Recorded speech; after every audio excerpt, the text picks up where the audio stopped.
इस चीज़ को जनता समझती है कि पैर धोना, सहभोज करना, गले लगाना, ये सब एक हमारी वोट को लूटने का अधिकार है। अगर सच ये है कि अगर वोट का अधिकार ना होता तो इनकी बस्ती में कोई नहीं जाता। आपको पता है इंदौर सबसे स्वच्छ शहर है। स्वच्छ शहर है, लेकिन वहाँ आपको पता है ठेकेदारी पे किस तरह से हमारे समाज के लोग अन्याय सह रहे हैं 8,000 9,000 में। और सुबह 5 बजे एक ऑर्डर आ गया कि 5 बजे आओ, अंगूठा लगाओ। 5 बजे कोई अधिकारी देखा आपने जाते दफ्तर में? सफाई हमारे लोग करेंगे और मेडल जो है अधिकारी और नेता लेके घूमेंगे। तो आप कह रहे थे पटवारी भर्ती एक बड़ा मुद्दा है मध्य प्रदेश में दिनों। बड़ा मुद्दा है, उसके खिलाफ विरोध भी जारी है, लेकिन आपकी पार्टी ने किया कुछ? हाँ बिल्कुल किया, हर जिले में किया। लेकिन आप ये देखो कि बिना सत्ता संरक्षण के, बिना सरकार की साझेदारी के इतने बड़े पेपर लीक नहीं हो सकते हैं। तो मैंने कहा ना कि जांच भी सरकारों से प्रभावित होती है। इस बात को फिर और गंभीरता इसकी हम इस तरफ से लेके आते हैं कि आप ये बताओ फिर आपका लॉ एंड ऑर्डर, कानून व्यवस्था कैसी जो पेपर लीक हो जाता है। और इतना बड़ा भ्रष्टाचार, ये कि स्कूल से इतनी बड़ी संख्या में लोग जो हैं वो टॉपर हो जाते हैं। और टॉपर का बयान आपने सुना, कितना मजाक है, वीडियो वायरल हुआ कि मध्य प्रदेश की राजधानी दिल्ली, इसको कैसे समझेंगे? तो आप समझो कि भ्रष्टाचार की क्या सीमा है। गरीबों को जिस तरह से हमने तैयार किया है और जो बहुजन समाज में भाईचारा पैदा किया है, हम इतनी संख्या में, हमारा मानना है कि जीत के आ जाएंगे कि सत्ता की जो चाबी है, एक सेकंड, वो हमारे हाथ में रहेगी। नमस्कार, आप देख रहे हैं एमपी तक, आपके साथ मैं हूं अमित तिवारी और मेरे साथ जो है बेहद खास मेहमान है। परिचय में क्या दूं कि राजनीति में अगर युवा चेहरे की देश में बात करेंगे और खासतौर से बात करेंगे कि एक मुखरता के साथ अपनी बात करते हैं। चंद्रशेखर आज़ाद मेरे साथ हैं, भीम आर्मी के प्रमुख, और अब पार्टी भी है आज़ाद समाज पार्टी। और हाल में दिल्ली में एक कार्यक्रम हुआ जिसमें मध्य प्रदेश से भी लोग बड़ी संख्या में पहुंचे थे। और जैसा मुझे जानकारी मिली, और कि एक बड़ा कई जिलों के लोग आए थे मध्य प्रदेश उस कार्यक्रम में। अब शुरुआत हम इसी मध्य प्रदेश की बात से करते हैं कि लोग आए थे। चुनावी साल है मध्य प्रदेश में, और चुनावी साल में मध्य प्रदेश में क्या संभावनाएं देख पा रहे हैं? क्योंकि समय जो है अब तेजी से बढ़ रहा है। कहते हैं कि 3-4 महीने में हो ही जाएगा चुनाव। दिल्ली की रैली में यूपी के बाद जो मैक्सिमम लोग आए वो मध्य प्रदेश से थे, और उतने ही मैक्सिमम लोग राजस्थान से आए। ये एक बड़ा अचीवमेंट था, इतनी दूर से लोगों का आना। इससे यह स्पष्ट होता है कि वहाँ के कार्यकर्ताओं में कितना उत्साह है। और क्योंकि हमने वहाँ बड़ी बड़ी रैलियाँ की, भोपाल में की, छतरपुर में की, मंदसौर में की, रीवा में की, ग्वालियर में की, डबरा में की, इंदौर में की, तो बहुत बड़ी बड़ी रैलियाँ की। तो मेरा ऐसा मानना है कि वहाँ के स्थापित दलों से जनता में बड़ी निराशा है। इसलिए भी कि पिछली बार बीजेपी को रोकने के लिए उन्होंने दूसरी पार्टी की सरकार बना दी और उन्हीं के विधायक उन पर ना रुके, और वो सरकार जो है पुनः बीजेपी की बन गई। इसलिए जनता आज़ाद समाज पार्टी काशीराम में बहुत उम्मीदें देख रही है। और मेरा मानना है कि जब इस बार चुनाव आएंगे और जिस तरह से हमारे स्टेट की लीडरशिप, हमारे प्रभारी और स्टेट के तमाम नेता, जिलों के नेता, नीचे की जो हमारी लीडरशिप है वो काम कर रही है, तो मध्य प्रदेश के जो परिणाम आएंगे वो आज़ाद समाज पार्टी को देश की राजनीति में स्थापित कर देंगे। लेकिन अब इससे समझ में एक चीज़ ये आती है, मध्य प्रदेश का अपना एक राजनीतिक, हर राज्य का एक राजनीतिक इतिहास होता है। मध्य प्रदेश में स्थिति ये रही है कि बिल्कुल अलग है। 2 ही दल रहे हैं, आपको भी पता है, कांग्रेस, बीजेपी, या ज़्यादा से ज़्यादा कभी रहा एक दौर में तो विंध्य, जिस क्षेत्र में आप घूम के आए हैं, या तो विंध्य रीवा वाला क्षेत्र, या आप ग्वालियर तरफ जाएंगे जिस डबरा का जिक्र कर रहे थे, वहाँ एक दौर में चंबल बेल्ट, हाँ चंबल बेल्ट, वहाँ बीएसपी अच्छा करती थी। लेकिन बीएसपी वैसे 2 अंकों को पार नहीं कर पाई कि बीएसपी का आंकड़ा कभी 10 से ऊपर गया हो। इस स्थिति में 13 MLA तक गया है। हम कह रहे 13 भी है, चलिए। लेकिन क्या बहुत चमत्कारिक तौर पर सत्ता में को बदलने की स्थिति में आ पाई थी क्या ऐसी स्थिति? क्योंकि हालांकि मध्य प्रदेश में ये बात भी आप सही कह रहे हैं कि ऐसे समीकरण भी 2018 के गवाह हैं कि जहां एक विधायक भी बहुत महत्वपूर्ण माना जा रहा था कि वो विधायक किसका साथ देगा सरकार बनाने में। देखिए, लोकतंत्र की परिभाषा ही इस तरह से गढ़ी गई है कि एक एक व्यक्ति, एक एक वोट कीमती है। अगर एक वोट से आप हार जाओगे तो आप बाहर, सदन में नहीं घुस सकते। तो आप ये नोटिस करो कि भारत की राजनीति में इस तरह के कितने उदाहरण हैं कि जब एक सीट वाला व्यक्ति मुख्यमंत्री बना हो, एक सीट वाला व्यक्ति प्राइम मिनिस्टर बना हो। झारखंड में एक सीट के वाले व्यक्ति मुख्यमंत्री रहे, देश में एक सीट वाले मेंबर ऑफ पार्लियामेंट बलिया वाले प्राइम मिनिस्टर रहे। ये बात मैं आपसे इसलिए कह रहा हूं कि राजनीति में कुछ भी असंभव नहीं है। और मध्य प्रदेश में जिस तरह से हम लोग मेहनत कर रहे हैं आदिवासी बेल्ट में, और जो बेल्ट आपने मुझे बताई, तो हमारा मकसद ये है, क्योंकि जहाँ एक तरफ स्थापित दल हैं और राजनीति में पैसा पानी की तरफ भागा जा रहा है, वहाँ गरीबों को जिस तरह से हमने तैयार किया है और जो बहुजन समाज में भाईचारा पैदा किया है, हम इतनी संख्या में, हमारा मानना है कि जीत के आ जाएंगे कि सत्ता की जो चाबी है, एक सेकंड, वो हमारे हाथ में रहेगी। नहीं, क्योंकि और जब सत्ता की, क्योंकि जैसे आप भली भांति परिचित होंगे, जब हम सत्ता की चाबी हमारे हाथ में होगी और हम बेहतर काम करेंगे तो इन लोगों को लोग नकार देंगे। लगातार चर्चा जारी है हमारी चंद्रशेखर जी से। चंद्रशेखर जी, बात वो आएगी, आप जो कह रहे थे कि भाई अगर महत्वपूर्ण नहीं रखता कि इतनी सीटें क्या है, लेकिन मध्य प्रदेश में ये उम्मीद आपको क्यों नजर आ रही है कि आपकी पार्टी के हाथ में सत्ता की चाबी होगी? हाँ बिल्कुल, अच्छा सवाल है। आप ये समझिए कि इसके लिए हमारे पास समीकरण है, और मैं आपसे फिर कह रहा हूँ, इतने मामले हैं। आज की जो सरकार है उनको भी लगता है उनकी सरकार वापस आएगी, लेकिन जिस तरह से उन सरकारों में अन्याय अत्याचार हो रहा है, पूरा देश जिन चीज़ों पे जो है अपमानित महसूस कर रहा है, जिस तरह से नौजवानों के भविष्य के साथ खिलवाड़ हो रही है, अभी आपके सामने है पटवारी भर्ती परीक्षा, क्या आ ही रहा था कि पटवारी भर्ती मध्य प्रदेश में एक बड़ा मुद्दा है। हाँ, जिस तरह से आदिवासियों के अधिकार छीने जा रहे हैं, आप इस बात को इग्नोर नहीं कर सकते हो कि चाहे ये सरकार हो या इससे पिछले वाली, जो जमीन आदिवासियों ने तैयार की उसको अपने कब्जे में लेने का काम जो है सरकार के लोगों ने किया, और उसके खिलाफ उन्होंने आंदोलन किए। ऐसा नहीं कि उनके खिलाफ आंदोलन नहीं हुए, लेकिन जनता को लगता कि जब उनको, जो सरकार को झेलते हैं, उनसे बचने के लिए लगता है कि दूसरे वाली को ले आओ। तो जब जनता के पास विकल्प जाएगा और जनता को ये समझ महसूस हो रहा है कि भाई ये लोग, वो जब बताया जाएगा कि इन्होंने क्या किया और इन्होंने क्या, कंपैरिजन होगा, तो मेरा ये मानना है कि जनता इस बात के साथ खड़ी होगी कि नहीं, अब इन पे आदमी एक बार ठगा जा सकता है, 2 बार ठगा जा सकता है, 4 बार ठगा जा सकता है, लेकिन जब आदमी समझदार हो जाए, क्योंकि जिस तरह से अब नौजवानों की राजनीति हो रही है, जिस तरह से युवा संगठन है, सामाजिक संगठन है, और वो लोग लगातार लड़ रहे हैं, जिस तरह से एक सबसे बड़ा मामला हुआ था जब पंचायत चुनाव आया था आरक्षण का, जिस तरह से उनके हकों पर डाका पड़ रहा है, आप देखना कि लोगों में जोश, और जैसे विकल्प आएगा, चुनाव आने वाले मुद्दे आ रहे, जो आप कह रहे थे, पटवारी भर्ती एक बड़ा मुद्दा है मध्य प्रदेश में दिनों, बड़ा मुद्दा है, उसके खिलाफ विरोध भी जारी है, लेकिन आपकी पार्टी ने किया कुछ? हाँ बिल्कुल किया, हर जिले में किया, लेकिन आप ये देखो कि बिना सत्ता संरक्षण के, बिना सरकार की साझेदारी के इतने बड़े पेपर लीक नहीं हो सकते हैं, चाहे वो राजस्थान में या मध्य प्रदेश में। तो आप समझिए, तो अब तो जांच की बात आई गई ना, वो भी अब जो मांग थी उसमें फिर जज जांच करें, तो रिटायर्ड जो वरिष्ठ न्यायाधीश हैं वो अब जांच कर रहे हैं उसकी। हाँ, जांच तो मैंने कहा ना कि जांच भी सरकारों से प्रभावित होती है। इस बात को फिर और गंभीरता इसकी हम इस तरफ से लेके आते हैं कि आप ये बताओ, फिर आपका लॉ एंड ऑर्डर, कानून व्यवस्था कैसी, जो पेपर लीक हो जाता है, और इतना बड़ा भ्रष्टाचार, ये कि स्कूल से इतनी बड़ी संख्या में लोग जो हैं वो टॉपर हो जाते हैं। और टॉपर का बयान आपने सुना, कितना मजाक किया, वीडियो वायरल हुआ कि मध्य प्रदेश की राजधानी दिल्ली, इसको कैसे समझेंगे? तो आप समझो कि भ्रष्टाचार की क्या सीमा है।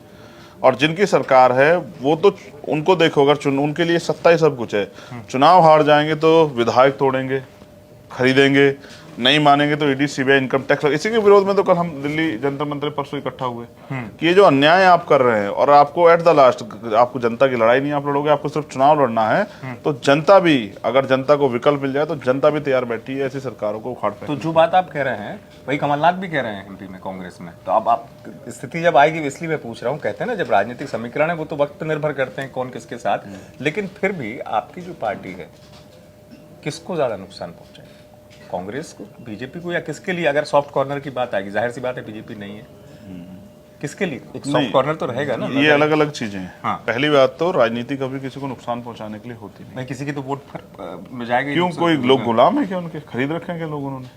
भाई समीकरण मान लीजिए 10,000 आप किसी एक कैंडिडेट को, आप 10,000 मिलते किसी को, अच्छा वो जनता अपनी मर्जी से वोट देगी या उनसे हम जबरदस्ती ले लेंगे? आप पहले बताओ। हाँ, अपनी मर्जी देगी ना, जो भी आंकड़ा ये जनमत है। जब जनता हमें वोट देगी तो किसी के नुकसान और फायदे का मतलब ही नहीं बनता है। अगर जनता नुकसान फायदे का मामला है तो किसी पार्टी को चुनाव लड़ना चाहिए, फिर सिंगल जो है पार्टी सिस्टम हो जाना चाहिए। मैं आपसे कह रहा हूँ ये जनमत है, कभी किसी के साथ है, कभी किसी के साथ है, और फिर आप इसको नफा नुकसान में नहीं तोल सकते हैं किसका नुकसान होगा। मैं कह रहा हूँ वो ठेकेदार हैं लोगों के, वो क्या उन्होंने लोग खरीद लिए, लोग बिक गए, क्या गुलाम है लोग उनके, उनको ही वोट करेंगे? ऐसा क्या किया है उन्होंने? आपको पता है इंदौर सबसे स्वच्छ शहर है। स्वच्छ शहर है, लेकिन वहां आपको पता है ठेकेदारी पे किस तरह से हमारे समाज के लोग अन्याय सह रहे हैं 8,000 9,000 में। और सुबह 5 बजे एक ऑर्डर आ गया कि 5 बजे आओ अंगूठा लगाओ। 5 बजे कोई अधिकारी देखा आपने जाते दफ्तर में? सफाई हमारे लोग करेंगे और मेडल जो है अधिकारी और नेता लेके घूमेंगे। जनता नहीं देख रही है क्या? मैं आपको इसलिए कह रहा हूँ आप इन बातों से बाहर निकलना चाहिए मीडिया को कि भाई किसी का नुकसान होगा। कोई किसी का गुलाम नहीं, जनता अपना मत अपने आप तय करेगी और ये भारत के संविधान ने उनको अधिकार दिया। अगर संविधान अधिकार नहीं देता तो जनता वोट नहीं गिरने देती। अभी तक भी ये हालत है, आप जानते हो। हमने ये प्रयास किया है कि जिन भी वर्गों के साथ अन्याय हुआ है हम उनको संगठित करने का प्रयास कर रहे हैं। और एक जो मोनोपोली बन गई है, लोगों का जो भय बन गया है, जो मनोबल गिर गया है कि इनको हराओ इनको जिताओ, जो अपनी सरकार नहीं बचा सकते वो जनता की तो क्या रक्षा करेंगे आप बताओ मुझे। तो इसलिए हम जनता के बीच जाएंगे और ये जनता को तय करना के साथ। और हम किसके नफा नुकसान, हम अपने समाज की आवाज उठाने जा रहे हैं, क्योंकि हमने देखा है कि बड़ी बड़ी घटनाएं होती हैं। अगर आपको याद हो नेमावर की घटना हुई थी अपने आदिवासियों का, मुझे पता है, मैंने उस पर स्टोरी भी की थी। कितना बड़ा अन्याय हुआ। बिल्कुल। और हम वहां गए, आंदोलन किया, लगातार आंदोलन किए। वो बच्ची भारतीय है, उसको सीबीआई जांच के लिए कैसे वो करना पड़ा। और आपने कहा कि जांच होगी, जैसा आप कर रहे हो, उस जांच में क्या है? आप सब पूरे मध्य प्रदेश में, मध्य प्रदेश के साथ आज सोशल मीडिया युग है और हमारा संगठन पूरे देश में है। हमारे लोगों ने देखा किस तरह से विपक्ष और सत्ता एकजुट होकर जो है आरोपियों को बचाने का काम करती है। जनता देख रही है और मैं कह रहा हूँ लोग बेवकूफ नहीं रहे, जनता समझदार हो गई है। अच्छे अच्छे जो तख्त पलटे गए, जनता विकल्प चाहती है। हम जनता को इन वर्गों में और जो सामाजिक संगठन 6 गारंटी दे के आई है, 6 गारंटी। अच्छी बात है, देनी चाहिए। और उनका कहना है कि जनता जो है गारंटी पे विश्वास रखती है, क्योंकि हम बोले कहते नहीं, हम गारंटी देते हैं। लगातार एमपी जा रही हैं वो। अच्छी बात। मैं उनको रोक थोड़ा सकता हूँ भाई, लोकतंत्र है, उनका अधिकार है, वो जाएं अपनी पार्टी काम करें, हम अपनी पार्टी काम करें। तो समय तय करेगा, जनता तय करेगी। देखो बाबा साहब अम्बेडकर ने संविधान में पढ़ने का अधिकार दिया, पढ़ लो के हम लोग समझदार होंगे, अच्छे बुरे को समझने लगे हैं, नफा नुकसान को समझने लगे, अपने दुख सुख को समझने लगे, अपने अधिकारों को समझने लगे। और फिर मैं आपसे कह रहा हूँ ये जनता को के ऊपर छोड़ दीजिए ना आप, और मैं क्यों इस पर बहस करें। नहीं, सब जाएंगे देखना। आप देश के प्राइम मिनिस्टर को भी देखना, चुनाव आते हैं तो आप ये महसूस करना, प्राइम मिनिस्टर कभी पैर धोते हैं, कोई मुख्यमंत्री जाके सहभोज करता है। अभी आपने हमारे मध्य प्रदेश के मुख्यमंत्री को देखा कि जिसके साथ घटना भी नहीं उसके पैर धो दिए उन्होंने बेचारों ने।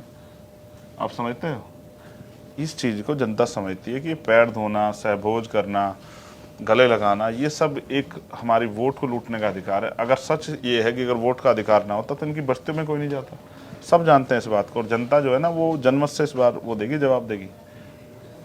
अब आते हैं मध्य प्रदेश में, क्योंकि बात आंकड़े की, एक कैलकुलेशन हर कोई करता है राजनीतिक दल। मैं ये नहीं कह रहा हूँ कि परिणाम में कि ये तब्दील हो कि ज़रूरी नहीं है, कोशिश आप भी कर रहे हैं ना। देखिए कहते हैं राजनीतिक सियासी जमीन बनाने के लिए मेहनत करनी पड़ती है और आप काफ़ी समय से मध्य प्रदेश में सक्रिय उस तरीके से। आप भी जानते हैं कि बगैर मेहनत के कुछ संभव नहीं होता है। मध्य प्रदेश में अगर मैं बात करूँ एक अब तक की जो स्थिति है जी, कितना अनुमान लगा पा रहे हैं आज़ाद समाज पार्टी के लिए? देखिए आज़ाद समाज पार्टी जिन वर्गों के लिए राजनीति कर रही है, जिनको आगे बढ़ाना चाहती है, उनका वोट हर विधानसभा में, हर लोकसभा क्षेत्र में, पूरे मध्य प्रदेश के हर एक गांव में है। और हमारा काम है कि क्योंकि हम पे इतने बड़े बड़े साधन नहीं कि हम अपनी बात को रोज जो है हमारी बात टीवी पे चले, तो हमारे जो छोटे छोटे साधन है और हमारे कार्यकर्ता माउथ कन्वेंसिंग अपने मुंह से जाके अपनी बात को बता के लोगों को तैयार कर रहे हैं और बड़ी स्पीडली जो है काम चल रहा है। मैं भविष्यवाणी नहीं करता हूँ क्योंकि आपके यहाँ एक बाबा जो भविष्यवाणी करते हैं, मैं भविष्यवाणी उनसे तो आप छतरपुर हुआ है उनके। नहीं, ये नया सवाल है। मैं इस बात को भी स्पष्ट कर दूंगा। तो मैं भविष्यवाणी नहीं करता, बाकी हम लोग मेहनत करेंगे और मेहनत करना सबका अधिकार है। फिर भी एक सीट का कितना मतलब आज कुछ कहना वो देखिए ये पार्टी का निर्णय है। हाँ। वहाँ की लीडरशिप है, वहाँ के प्रभारी वो कितने सीटों पे लड़ेंगे, कहाँ लड़ेंगे, किस को अभी मतलब ये तय नहीं हुआ। जैसे 230 सीटें हैं। हाँ। तो अभी ये तय नहीं, खाका नहीं बना कि कितनी सीटों पे लड़ना है, क्योंकि प्रभारी जी ने बना लिया। जैसे मैंने कहा ना, मैं आज 10-12 दिन के आराम के बाद, हाँ मैं समझ रहा हूँ, रैली के बाद सीधा ही यहाँ लौटा। अगर मुझे पता होता कि एमपी तक से बात होगी तो मैं पहले से इस बात पे थोड़ी सी तैयारी कर लेता कि जानकारी हमारी आपकी बात होती रहेगी चुनाव के दौरान। हम भी मैदान में होंगे। एक जब जिन बाबा जी के लिए आपने कहा, हाँ मैंने उनका नाम इसलिए कहा कि आपका उस समय चर्चा में सुर्खियों में आए थे, मगर आपने ये गलत कह दिया कि छतरपुर उनका है, क्योंकि छतरपुर में बड़ा चर्चा था। नहीं, किसी व्यक्ति का कुछ नहीं हो सकता है। अगर सब कुछ किसी व्यक्ति का हो जाएगा तो फिर दूसरे लोग गुलाम मैंने हो ये नहीं जाएंगे। कहा था, आप मेरी बात सुन नहीं पाए थे शायद स्पष्टता। मैं आपको फिर रिपीट कर देता हूँ, मैंने ये कहा था कि छतरपुर से जुड़ा हुआ भी मामला था। हाँ, मैंने अगर ये कहा था अपराध कि देखो भूमि किसी विशेष की नहीं होती, मेरा माना किसी कोई क्षेत्र तो लोकतंत्र होता है ना, तो बिल्कुल लोगों का होता है। भारत में संविधान है और संविधान कानून सम्मत कार्रवाई को बढ़ोतरी देता है, प्रभावित करता है। अपराध चाहे प्राइम मिनिस्टर करे या आम आदमी करे, कोई नेता करे या अभिनेता करे, अपराध कोई भी करे, अपराध अपराध है और अपराध पे कार्रवाई होगी। उनके भाई ने एक अपराध किया, उन पे कार्रवाई होगी। वो कोई अपराध करेंगे, उन पे कार्रवाई होगी। मैं कोई अपराध कर रहा हूँ, मुझ पे कभी कार्रवाई उनसे बात हुई? होगी। अब ये थोड़ा सा व्यक्तिगत है। ठीक है, व्यक्तिगत रहने दीजिए, क्योंकि मैं हमेशा व्यक्तिगत की परिसीमा में जाता ही नहीं हूँ। हाँ, बाकी ये है कि वो अपना काम करें, हम अपना काम कर रहे हैं। और मैं उनसे यही कहूँगा कि वो अपने भाई को और अपने साथियों को, कभी कभी आदमी ताकत के आगे निरंकुश हो जाता है, तो वो उन पे कंट्रोल रखे। अगर अब की बार उनके द्वारा कोई अन्याय हुआ तो उसके परिणाम अच्छे नहीं होंगे। चलिए, आप उस तरीके से बात कर रहे हैं। बहुत संक्षेप में एक सवाल। मध्य प्रदेश में जैसे हम बात कर रहे थे, मैं ना सीटों की बात कर रहा हूँ, क्योंकि जैस जैसे संगठन भी हैं जो आदिवासियों के ओबीसी महासभा भी ओबीसी महासभा भी है, तमाम संगठन है। कुछ चुनौती मानते हैं आप? नहीं, वो तो हमारे साथी लोग हैं, उनसे क्या चुनौती है? वो तो वही लड़ाई लड़ रहे हैं जो हम लड़ रहे हैं। मैं और इसलिए पूछ रहा हूँ। मैं फिर कह रहा हूँ, आप देखना, हमने ही कहा कि हम आदिवासी मुख्यमंत्री बनाएंगे। आप ही बताओ, अगर सब लोग इतने अच्छे हैं तो हर पार्टी इस बात की घोषणा क्यों नहीं करती? लोकतंत्र ये है कि जिसको अवसर नहीं मिला उसको अवसर मिले। तो क्यों नहीं बनाना समानता चाहिए? हो। क्यों नहीं बनाना चाहिए? बिल्कुल ठीक है। तो आप इस मामले में, मतलब आपका कहना ये है कि अगर ऐसे भविष्य में स्थिति बनी तो मैं ये कह रहा हूँ कि जैस और आप एक हैं। हम सब जो अन्याय के खिलाफ लड़ रहे हैं और जो लड़ना चाहते हैं, हम उन सब के साथ हैं। इसलिए मैं कह रहा हूँ, क्या मध्य प्रदेश में कोई आदिवासी मुख्यमंत्री नहीं बन सकता जिनकी इतनी आबादी है? लोकतंत्र है, बहुमत का शासन, जिनके पास ज़्यादा संख्या में वोट है उनका राज होना चाहिए। इतना बड़ा आदिवासी समुदाय जो रोटी रोटी के लिए मजबूर है, इसका जवाब है सरकारों के पास? जिनकी आप जिक्र कर रहे हैं कि उनके नेता भी कर रहे हैं, उनके नेता भी कर रहे हैं, कोई जवाब नहीं है, क्योंकि अभी तक उनको इंसान ही नहीं माना गया। इसका जवाब देगा समय। इसलिए हम लोग मेहनत कर रहे हैं कि वो समय नहीं चला गया कि एक लाठी से आप पूरे गांव को खदेड़ देंगे, वो समय चला गया। आप वोट नहीं डालने देंगे, वो समय चला गया।